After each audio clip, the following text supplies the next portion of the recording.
जनाब टीवी देखने और सुनने वालों को मोहम्मद असगर भट्ट का सलाम पहुंचे। आइए डालते हैं आज के खबरनामे पर एक नजर।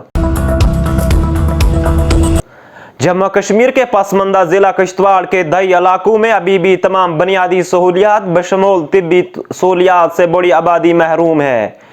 मौजूदा कोरोना की बहरानी सूरत हाल से देहात में लोगों को इस महलक वायरस से तहफ़्फ़ुज़ फराहम करने के लिए फौज ने चिंगाम गांव को गोद लिया है। अवाम को कोरोना से खुद को महफूज रखने के मुतालिक बेदार किया जा रहा है। फौज ने इंतजामिया व महकमा सेहत के इश्तराक से इलाका में बुनियादी सहूलियात को बहम पहुंचाया है। चिंगाम गांव जो जिला किश्तवाड़ शहर से 50 किलोमीटर की दूरी पर वाक़ा है। कोई राष्ट्रीय राइफल 11 डोगर ने लोगों की मुश्किलात को कम करने और कोविड-19 प्रोटोकॉल के नफाज को यकीनी बनाने और कीमती जानों को बचाने के लिए अपनाया है। फौज की जानिब से कोरोना वायरस से तहफ़्फ़ुज़ के बारे में आगाही फैलाने के लिए एक मुहिम शुरू की गई है।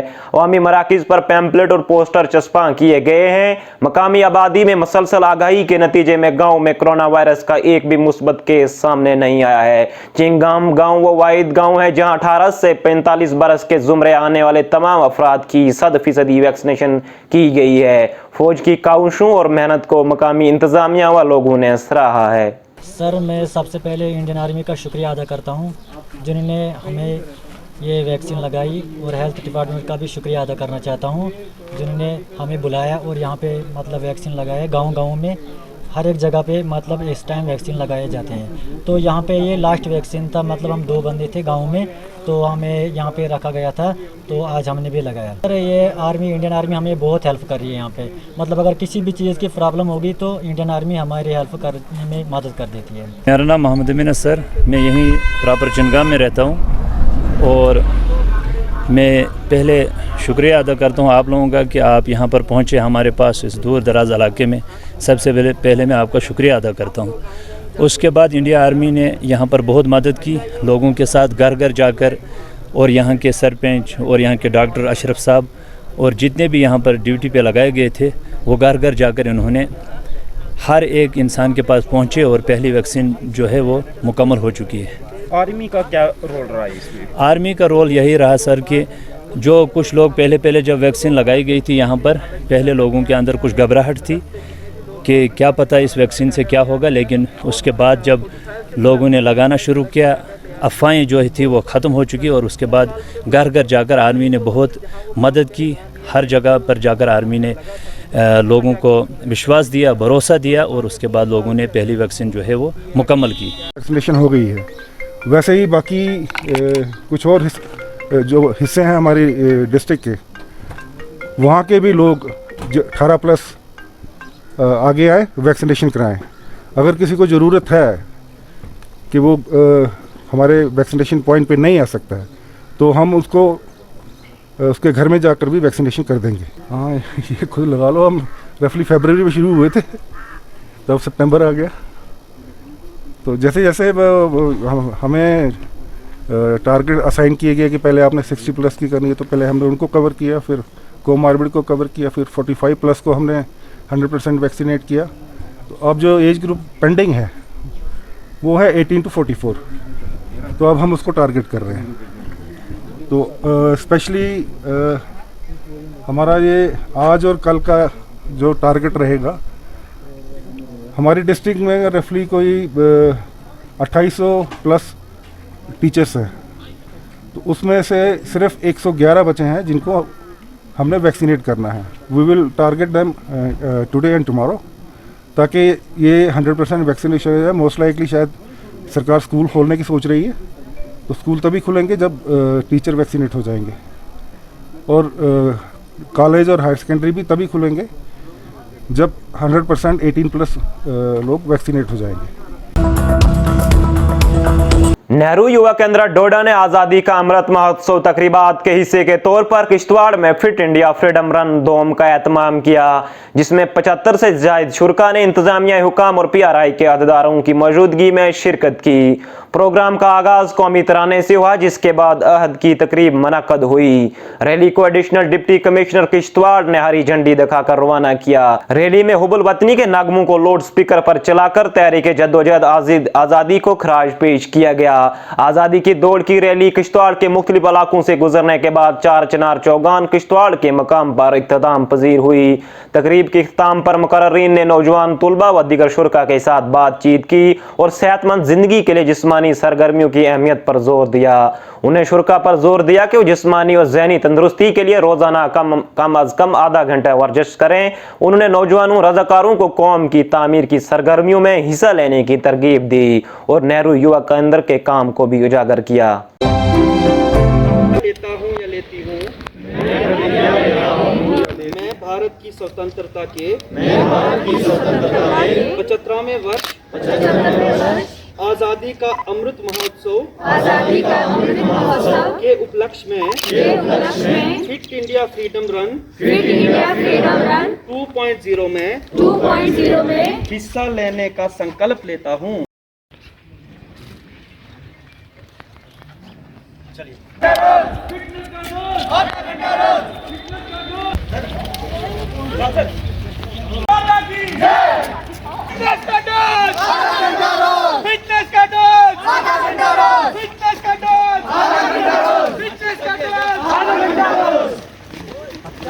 भारत माता की जय, भारत माता की जय,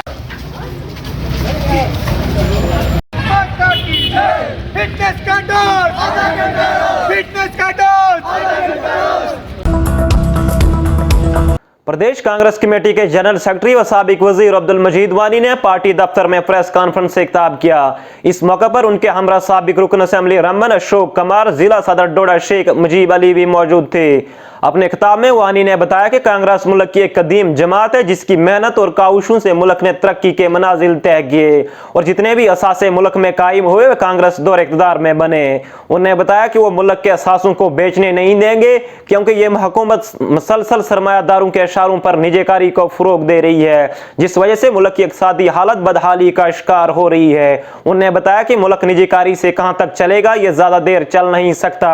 उन्होंने बीजेपी पर इल्जाम आयद करते हुए कहा कि तमाम वसाइल खत्म हो गए हैं, जीएसटी ने तमाम ताजर पेशा अफराद को कमजोर कर दिया। वानी ने बताया कि कांग्रेस के तमाम साबिक वज़ीर आज़म मुल्क की इक़्तिसादी हालत को बेहतर करने में कामयाब रहे और जब दुनिया में इक़्तिसादी बहरान चल रहा था उस वक्त भी मनमोहन सिंह ने हुकूमत मुल्क की इक़्तिसादी हालत को मजबूत और मुस्तहकम बनाए रखा। बीजेपी हुकूमत के अपने ही लोग गलत एदाद व शुमार पेश करते हैं जिस वजह से तमाम लोग गुमराही का शिकार हो रहे हैं। हमारा मकसद है कि आज हमारे मुल्क के अंदर क्या हो रहा है जो कि कभी हुआ नहीं। इतिहास गवाह है कि हिंदुस्तान की आज़ादी से लेकर आज तक मुसलसल कांग्रेस की एक जमात है, पार्टी है जिससे देश को आज़ाद किया और देश की आज़ादी से लेकर आज तक देश को चलाया। और आज बड़े अफसोस से कहना पड़ता है कि वक्ती इक़्तिदार जो है, वक्ती इक़्तिदार के कुछ फ़ैसले ऐसे हैं जो हमारे मुल्क को खोखला करना चाहते हैं, क्योंकि इनकी अक्सर जब भी हमने बीजेपी के लोगों की बात सुनी या उन्होंने कोई प्रेस कॉन्फ्रेंस दी या कहीं डिबेट में किसी जगह भी कोई ऐसे मसले मसाइल उजागर हुए तो उस ज़िमन में हमेशा बीजेपी ने ये कहा कि 70 सालों में कांग्रेस के लोगों ने कुछ नहीं किया। चूँकि कांग्रेस का मुल्क के अंदर जो असासे बने हैं ये कांग्रेस की मेहनतों की और काविशों का नतीजा है, जिसमें आज हिंदुस्तान एक सुपर पावर है। उसको तस्लीम करे कोई नहीं करे, लेकिन कांग्रेस की मेहनत से और उसकी कोशिशों से और उसकी काबिलियत से जहां आपके ये आज हम किसी जगह खड़े हैं तो वो कांग्रेस की बड़ी कुर्बानियां हैं, उसके पीछे बहुत सारी कुर्बानियां कांग्रेस के लोगों ने दी हैं।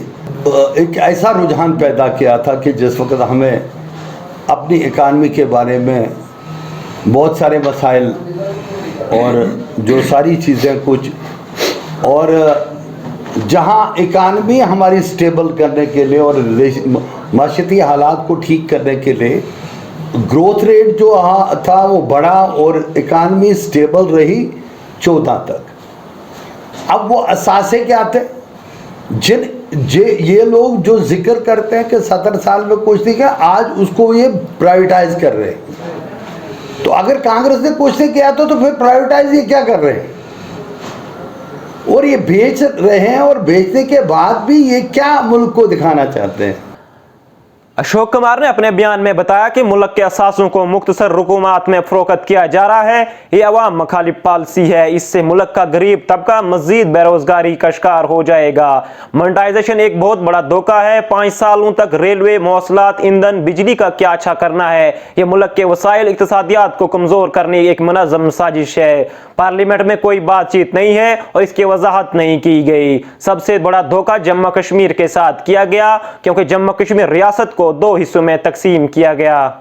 पिछले 70 सालों में जो कांग्रेस ने बनाया है, इंफ्रास्ट्रक्चर हो, चाहे वो कॉलेजेस हों, यूनिवर्सिटीज़ हों, जो भी कांग्रेस ने 70, 75, 74 साल में बनाया है, वो सारा का सारा ये बेचने पे चले हैं।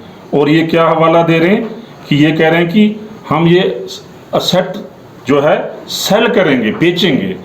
वही ये असेट जो है कांग्रेस ने बनाई हुई है और तुम कहते हो कि कांग्रेस ने कुछ नहीं किया और उसको बेचने चले हैं। और ये असेट जो है ये कह रहे हैं कि हमें 6 लाख करोड़ जो है 6 लाख करोड़ हम इसका जो है रेवेन्यू या पैसा जो है हम लेंगे 6 लाख करोड़। और उसके साथ ये कह रहे हैं, गवर्नमेंट कह रही है, सेंट्रल गवर्नमेंट 111 करोड़ इंफ्रास्ट्रक्चर पे हम 111 लाख करोड़ और लगाएंगे। जब आप 111 करोड़ लाख करोड़ और लगा रहे हैं, आप 6 करोड़ लाख करोड़ ले रहे हैं, तो आप 5% ही ले रहे हैं ना, 5%। बाकी कहाँ गया? आप लॉस कर रहे हैं इंडिया का, हिंदुस्तान का। कहाँ हो गई वो एम्प्लॉयमेंट? उससे उल्टा आप उसका कर रहे हैं। और दूसरे आप क्या कर रहे हैं? आप जो है ये सेल कर रहे हैं। किनको कर रहे हैं? ये जो प्रॉपर्टी हमारी बनाई हुई है कांग्रेस की, ये आप सेल कर रहे हैं उन बड़े लोगों को, बिजनेसमैन को, जो बिजनेसमैन बड़े बड़े बिजनेसमैन हैं जिनकी काफी बड़ी प्रॉपर्टी है पहले से, उनको आप बिक्री कर रहे हैं। मिनी स्टेडियम प्रोजेक्ट उनको बेच रहे हैं। 25 प्रोजेक्ट जो हैं आपके जो रेलवे के, उनको बेच रहे हैं। गैस पाइपलाइन को बेच रहे हैं। ट्रांसमिशन मैंने बता दिया। तो ये सारी चीजें जो हैं कांग्रेस की बनाई, उनको आप बिक्री कर रहे हैं, बेच रहे हैं, सेल कर रहे हैं, और आपका रेवेन्यू जो है वो घाटे में जा रहा है। आप 111 लाख करोड़ लगा रहे हैं। आप कह रहे हैं हमने लगाना है, लगा के रहे हैं, खाक लगाएंगे, बोरे लगाना है, ना कि लोगों का बनाया हुआ आम पब्लिक की बनाई हुई प्रॉपर्टी है। आम पब्लिक की मेहनत करती है। प्रेस कॉन्फ्रेंस से खिताब करते हुए डिस्ट्रिक्ट प्रेसिडेंट कांग्रेस शेख मुजीब ने बताया कि इक्तिसादी बहरान वो सबके सामने आया है। कारखाने बेरोजगारी को देखते हुए कहा जा सकता है कि इकानमी डिप्रेशन का शिकार हो गई है। हुकूमत के तमाम दावे खोखले साबित हैं और करोड़ों लाखों की नौकरियां देने के वादे भी अभी तक सैराब नहीं हुए, जिस वजह से आम जिंदगी मफलूज होकर रह गई है। जो आज का मुद्दा है वो है नेशनल मोनेटाइजेशन पाइपलाइन, जो मोदी सरकार इंट्रोड्यूस करके इसको this is a grave concern for the whole country. ये कोई छोटी बात नहीं है। जहां तक इकोनॉमिकल क्राइसिस का ताल्लुक है वो तो आपके सामने आया है। पहले तो हम कहते हैं जी हम इकोनॉमिकल क्राइसिस में है, हमारी कंट्री जो है इकोनॉमिकल क्राइसिस में है, but now we are heading towards economical depression. वो किस तरह? हमारी इंडस्ट्रियल ग्रोथ देखिए आप, हमारा जीडीपी आप देखिए, हमारा होलसेल रिटेल का जो कारोबार है वो देखिए, हमारे एम्प्लॉयमेंट रेशो देखिए, उसका रेट देखिए। ये सारे कंसर्न को देखकर क्या मजबूरी बनती है गवर्नमेंट की कि वो हर एक चीज को प्राइवेटाइज कर रही है।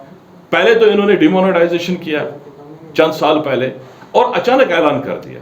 ना तो ये पार्लियामेंट को कॉन्फिडेंस में लेते हैं, ना ये स्टेक होल्डर्स को कॉन्फिडेंस में लेते हैं, ना ये किसी एम्प्लॉय यूनियन को कॉन्फिडेंस में लेते हैं, ना किसी एनजीओज को लेते हैं, ना ये अपोजिशन पार्टी को लेते हैं। जो भी इनका फैसला होता है, एकतरफा फैसला होता है, वो एक डिक्टेटरशिप होती है। और उस डिक्टेटरशिप में जो सफर करते हैं वो आम पब्लिक करती है। तो डिमोनेटाइजेशन जब इन्होंने की, उस वक्त एटीएम के बाहर आपने देखा हजारों लोग मर गए। जो बेचारे गरीब तबका था वो मर गए, वहां पे कई लोग वहां मर गए। और उसके बाद जो फायदा मिला, मतलब जो फायदा मिला वो चंद बिग बिजनेस हाउसेस को मिला। उसमें अडानी है, अंबानी है, कौन कौन से लोग हैं, उनको चंद लोगों को फायदा मिला। शायद उनको पहले ही पता था कि डिमोनेटाइजेशन होनी है और उसमें उनको फायदा देने के लिए यह चीज की गई। अब इन्होंने दूसरा जो प्लान चलाया है नेशनल मोनेटाइजेशन पाइपलाइन, ये बहुत बड़ा कंसर्न है देश के लिए, ग्रेव कंसर्न है। तो इसलिए हम चाहते हैं कि भाई ये जो लोग कर रहे हैं, कुछ हमारे पोर्ट्स हैं, कुछ एयरपोर्ट्स हैं जो स्ट्रेटेजिकल पॉइंट्स ऑफ व्यू से एक माना जाता है, उसको एक सिक्योरिटी कंसर्न देखा जाता है मुल्क के लिए, ये उसको भी प्राइवेटाइजेशन कर रहे हैं। ये हमारे इन्होंने ONGC oil and natural gas commission जो कि कांग्रेस के टाइम बना, उसको भी प्राइवेटाइज कर रहे हैं। ये एयरपोर्ट्स को कर रहे हैं। ये जितने भी हमारे सीनियर लीडर्स ने यहां बयान किया कि जितने भी हमारे ये पब्लिक कंसर्न है, हमारे पब्लिक सेक्टर्स हैं, इनको प्राइवेटाइज कर रहे हैं। जब ये इनकी सरकार बनी, सरकार बनने से पहले इन्होंने कहा था हम 2 करोड़ अनएम्प्लॉयमेंट को एम्प्लॉयमेंट दे देंगे, बेरोजगार नौजवानों को रोजगार देंगे। 2 करोड़, अभी तक तो ये 2 करोड़ से ज्यादा निकाल चुके हैं। कंपनियां बंद हो चुकी हैं, फैक्ट्रियां बंद हो चुकी हैं। तो हमारा ये जो है ये बहुत बड़ा मसला है, ये कोई छोटी बात नहीं है। ये ऐसा लगता है कि ये प्राइवेटाइज करते करते कहीं हिंदुस्तान को भी बेच डाले, किसी मुल्क के हाथ हिंदुस्तान को भी बेच डालेंगे आने वाले वक्त में, ऐसा दिखता है। तो इस वक्त हमारे वानी साहब ने जो यहां बोला कि हमारे जैसे जितने भी बड़े बड़े हाइड्रो इलेक्ट्रिक प्रोजेक्ट्स पूरे इंडिया में, जितने भी बड़ी बड़ी सेक्टर्स, पब्लिक सेक्टर्स, वो तो कांग्रेस की टाइम बनी है। अब ये लोग बहाना क्या करते हैं, इनकी प्रेस कॉन्फ्रेंसेस होती हैं, इनके इजलास होते हैं, ये बात बात पे कहते हैं कांग्रेस ने 70 साल राज किया, कांग्रेस ने क्या किया। अबे कांग्रेस ने तो कुछ किया है, तब जाके आप लोग बेचने जा रहे हो, अभी तो आप बेच रहे हो ना। तो इसलिए इनका ये ढकोसला जो है, लोगों को बेवकूफ बनाने की जो बात है, ये बड़ी बदकिस्मती की बात है। ये अपने मफाद के लिए, चंद लोगों को फायदा देने के लिए पूरे हिंदुस्तान को खत्म कर रहे हैं, हिंदुस्तान के लोगों को खत्म कर रहे हैं। तो इसलिए हमारा यही है, हमारी यही रिक्वेस्ट है कि हम चाहते हैं कि भाई ये अपने ये फैसले जो है, इन फैसलों को वापस ले लें और सही माने में लोगों के सामने आ जाएं। जैसे वानी साहब ने यहाँ बोला कि हम यहाँ पर अपने खिता चुनाव की बात करना चाहते हैं। हमारे यहाँ टनल खुल रहा है खिलैनी में, हमारा वहाँ रेटली प्रोजेक्ट खुलने जा रहा है, हमारे किश्तवाड़ में प्रोजेक्ट खुलने जा रहे हैं। लेकिन अफसोस का मुकाम यह है, कभी हम सुनते कोई लोकल बच्चा हमारा इंजीनियरिंग करके, IIT करके, या कोई टेक्निकल स्किल्स अनस्किल्ड जो कोई भी लेबर होता है, वो ये बोलता है कि भाई खुदारा मुझे नौकरी तो लगी, शुक्र है मुझे नौकरी लगी। सब बेचारे परेशान हैं, किसी को नौकरी नहीं लग रही। और ये मुलाजिम कहां से ला रहे हैं ये भी हमें पता नहीं चल रहा है। जबकि खिता चुनाव पे जो हक बनता है वो खिता चुनाव के लोगों का बनता है। यहाँ पे कोई भी प्रोजेक्ट बनता है, कोई भी टनल बनेगा, यहाँ के लोगों का उस पर हक बनता है, यहाँ के बेरोजगार नौजवानों का उस पर हक बनता है। तो इसलिए मैं आपसे यही रिक्वेस्ट करता हूं कि आपके माध्यम से ये बात ऊपर तक जानी चाहिए। और हमारे सीनियर लोग यहाँ बैठे हैं, जैसे इनका हुक्म होगा, वानी साहब का, अशोक जी का, जो भी इनका हुक्म होगा, मैं आप कंक्लूड करूँगा इसको, क्योंकि आपने देखा कि ये वजाहत हमने की कि इनका प्रोग्राम और इनकी पॉलिसीज़ क्या हैं, जो लोगों के लिए हैं, मुल्क के लिए हैं, और अनएम्प्लॉयमेंट बनाने के लिए हैं। जो बेचारे एम्प्लॉइज़ भी थे उनको भी निकाल दिया इन्होंने। तो उसके ऊपर में उसके ज़िम्मन में बात करना बहुत ज़रूरी थी कि प्राइवेटाइजेशन को किस तरीके से ये ले रहे हैं या कर रहे हैं। जहाँ हमारे असासे हैं वो हमने ऑलरेडी कहा कि आपको 70 साल के इन असासों के अंदर जो कांग्रेस ने बनाए थे, आज ये उनको बेच कर कह रहे हैं कि कांग्रेस ने कुछ नहीं बना। और ये शेख साहब ने अच्छा कहा कि अगर बनाया नहीं था कांग्रेस ने तो आज आप प्राइवेटाइज क्या कर रहे हो। तो ये बहुत बड़े इश्यूज़ हैं जिनके लिए हमारी कांग्रेस पार्टी तमाम नेशनल लेवल पे आज यही इनको उजागर करना चाहती है, उनको बताना चाहती है कि ये पॉलिसी जो है ये हित के ख़िलाफ़ है, मुल्क के ख़िलाफ़ है, मुल्क की इकानमी के ख़िलाफ़ है, मुल्क की माशती हालात सुधारने के ख़िलाफ़ है। अगर ये माशती हालात को ठीक करने के हित में होती तो अपोजिशन के लोग इसको अपोज नहीं करते। तो इसके लिए आज हमने प्रेस कॉन्फ्रेंस इसीलिए बुलाई कि हम इनको कम से कम ये बता दें कि आपकी पॉलिसियाँ जो हैं वो गलत हैं, मुल्क की हित के लिए पॉलिसी ठीक नहीं है। जैसा इन्होंने कहा कि प्राइवेटाइज आप कर रहे हो और इंटरनेशनल सिक्योरिटीज़ के कुछ जो चीज़ें हैं उनको अगर प्राइवेटाइज करोगे तो फिर हमारे पास रहा क्या है, फिर हमारे मुल्क में कहाँ से आप अमल लाओगे, नुकसानात होंगे। तो जिस तरीके से आज भी फॉरेन पॉलिसी के अंदर आज हमारे कुछ नेबर कंट्रीज़ हैं जो इस चीज़ को फ़ायदा उठाने के लिए तैयार हैं। तो इसलिए हमारी यही कि आप हमेशा इस बदले की आग को छोड़कर आप अपोजिशन के लोगों के साथ मिलके कम से कम बात करो, एक पॉलिसी प्रोग्राम मरतब करो जिससे बोलो कि इकानमी ठीक हो गया, हालात ठीक हों और अनएम्प्लॉयमेंट दूर हो और बेचारे पढ़े लिखे लोग कहीं एडजस्ट हो जाए। बहुत बहुत शुक्रिया। तो नाजरीन, इसी के साथ आज का खबरनामा पहुंचता है अपने इख्तिताम को। अपने मेज़बान को दीजिए इजाज़त। खुदा हाफिज़, आदाब।